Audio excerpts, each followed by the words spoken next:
اللہ فرماتا ہے وہ وقت کب آئے گا جب قرآن تمہاری زندگی میں اتر آئے گا، وہ وقت کب آئے گا جب اللہ کا ذکر تمہاری زندگی میں اتر آئے گا۔ زندگی تو جا رہی ہے، جوانی آئی، بڑھاپا آیا، لیل و نہار نے وقت بدلے، چرخ نے اپنے تیور تبدیل کیے، حکومتیں تبدیل ہوئی، زمانے تبدیل ہوئے، تو جہاں کھڑا تھا وہیں کھڑا رہا۔ 40 سال عمر عزیزت گزشت، مزاج تو از حال طفلی نہ گشت۔ سعدی کہتے ہیں 40 سال عمر گئے لیکن تیرا بچپنا نہیں گیا، اور رومی کہتے ہیں داڑھی تیرے بعد آئی اور سفید ہو گئی اور تو کالے کا کالا ہی رہا۔ تیرے اندر نور نہیں آیا، تیرے اندر روشنی نہیں آئی، یہ تیرے بعد آئی اور پھر سفید بھی ہو گئی لیکن تو ابھی تک کالے کا کالا ہے۔ رب کہتا ہے وہ وقت کب آئے گا تمہارے سینے میں قرآن اترے، وہ وقت کب آئے گا ذکر سے تمہارے دل میں ارتعاش پیدا ہو، جب تم رب کا نام لو تمہاری آنکھیں آنسوں کا خراج دینے لگے۔ وہ وقت کب آئے گا جو ہی قرآن کھلے چھم چھم تمہاری آنکھیں برسنے لگے۔ علم یعنی للذین آمنوا، وہ وقت کب آئے گا اہل ایمان کے لیے، ان تخشع قلوبہم لذکر اللہ وما نزل من الحق۔ اللہ اکبر، اللہ ہمیں وہ آج دن نصیب کر دے کہ قرآن سے یوں جڑ جائیں کہ قرآن کو پڑھیں، قرآن کے حرفوں سے نور پھوٹتا ہوا، درد پھوٹتا ہوا ہماری روحوں میں اترنے لگے، ہمارے قلوب میں اترنے لگے اور ہماری آنکھیں آنسوں کا خراج دینے لگے۔ اب میں اور آپ دیکھیں ہماری زندگی قرآن کے ساتھ، اللہ کے ذکر کے ساتھ، اس کی یاد کے ساتھ کہاں تک جڑی ہوئی ہے۔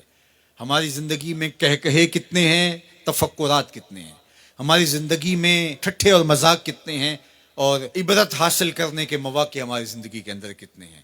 پھر ارشاد فرمایا اعلموا، جان لو، انما الحیات الدنیا لعب و لہو و زینت و تفاخر بینکم، یہ دنیا ہے کیا جس کے پیچھے تم نے سب کچھ برباد کر دیا۔ سب سے قیمتی اثاثہ تو دل تھا، اس دل کو بھی دنیا کے لیے وار دیا۔ یہ دل تو رب نے اپنے لیے بنایا تھا، اے دل حجرہ رب سچے دا، یہ اس سچے رب کا حجرہ تھا۔ قلوب المومن عرش اللہ، مومن کا دل تو اللہ کا عرش تھا، لیکن اس عرش پہ بھی غیروں کو بٹھا لیا تو نے۔ جو تخت اس کا تھا، جس تخت پہ اس کی تجلیات کا نزول جلال ہونا تھا، اس دل پہ درہم و دینار اور ڈالر اور پاؤنڈ اس دل کے اوپر بٹھا لیے، یہ دل کے اوپر بٹھا لیے۔ یہ دل تو حجرہ رب سچے کا تھا، تو نے اس دل کو بھی اجاڑ دیا۔ تو یہ دنیا جس کے لیے تو نے سب کچھ کیا ہے کیا؟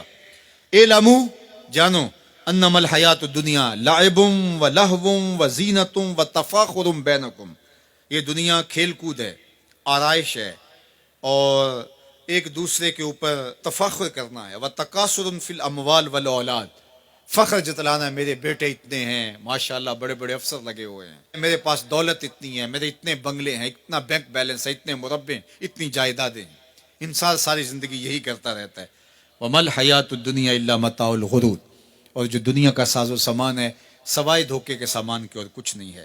دنیا کے لیے تو دوڑ لگاتے ہو، باہمی رقابت بھی ہوتی ہے، ایک دوسرے سے آگے بڑھنے کی کوشش بھی ہوتی ہے۔ اللہ فرماتا ہے آؤ مسابقت کرو، آگے بڑھنے کی کوشش کرو، الی مغفرتن، مغفرت کی طرف، من ربکم، جو تمہارے رب کی طرف ہے، وجنتن ارضھا کعرض السماء والارض، اس جنت کی طرف آگے بڑھنے کی کوشش کرو جس کی چوڑائی زمین و آسمانوں کے برابر ہے۔ زمین و آسمانوں کو پھیلا دیا جائے تو یہ جنت کی چوڑائی بنتی ہے، جس کی چوڑائی اتنی ہے اس کی لمبائی کتنی ہوگی۔ تو فرمایا اس دنیا کے لیے تو بھاگتے ہو جو ختم ہو جانے والی ہے، آؤ بھاگو اس جنت کی طرف جس کی چوڑائی زمین و آسمان کے برابر ہے۔